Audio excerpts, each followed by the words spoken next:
చేసింది. ఆవిడ పర్వతరాజు పత్ని కాబట్టి ఆ తల్లికి ఏమండి కొదవ.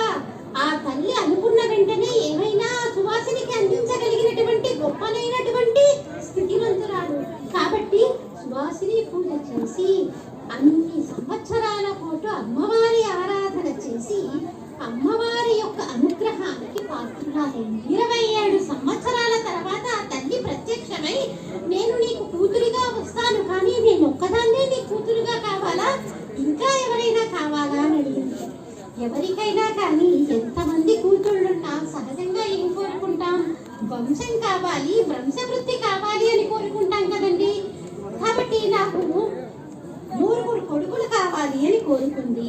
అయితే నాకంటే ముందు నీకు ఒక కుమారుడు జన్మిస్తాడు, ఆ తర్వాత నేను జన్మిస్తాను, నా తర్వాత నీకు 3 పుత్రులు పుడతారు అని ఆ తల్లి అనుగ్రహించింది. ఈ తల్లి కంటే ముందు పుట్టినటువంటి వాడే మైనాకుడు. అందుకే మైనాకుడికి అంతటి వైభవం, అమ్మవారి యొక్క అనుగ్రహంతో పుట్టాడు కాబట్టి మైనాకుడికి అంతటి అనుగ్రహం. ఆ రకంగా ఆ తల్లి పర్వతరాజ పుత్రికగా మారింది.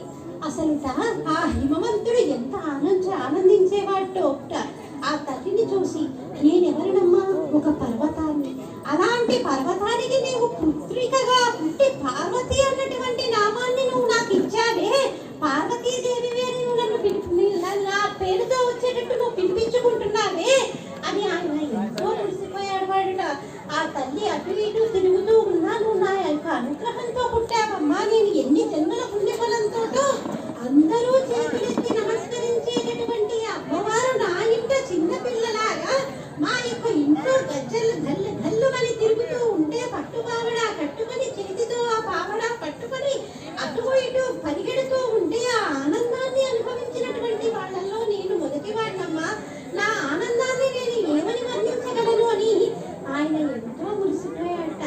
గిరిలలోనొక్క గిరినైన నా పేరు వెలయ చేతిది విట్లు ఇందువదన, నీకు తండ్రినైది నాకింత భాగ్యమే, ఇది మహాద్భుతము కుండలదన అంటూ ఆ యొక్క హిమవంతుడు మురిసిపోతేనేమో ఆ మేనకాదేవి కమనీయ మోహన కారభారతి వచ్చే దయతోడ నన్ను కన్న తల్లి వచ్చే చాతుర్య గాంభీర్య జగతి కన్య వచ్చే లాలిత గుణముల లక్ష్మి వచ్చే అని ఆ తల్లి ఎంతో ఆనందించింది.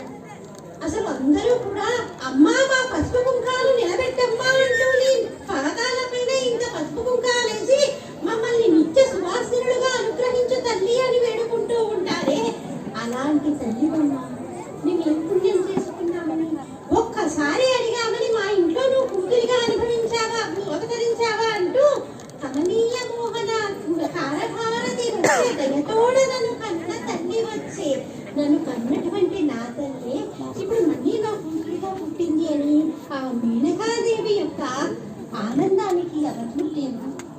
అందరికీ అన్నాన్ని పెట్టేటటువంటి అన్నపూర్ణాదేవి, అందరికీ అన్నాన్ని పెట్టి అన్నపూర్ణాదేవికి ఇప్పుడు ఈ హిమవత్ పర్వతానికి ఈ హిమవంతుడు మేనకాదేవి కలిసి గోరుముద్దలు తినిపిస్తూ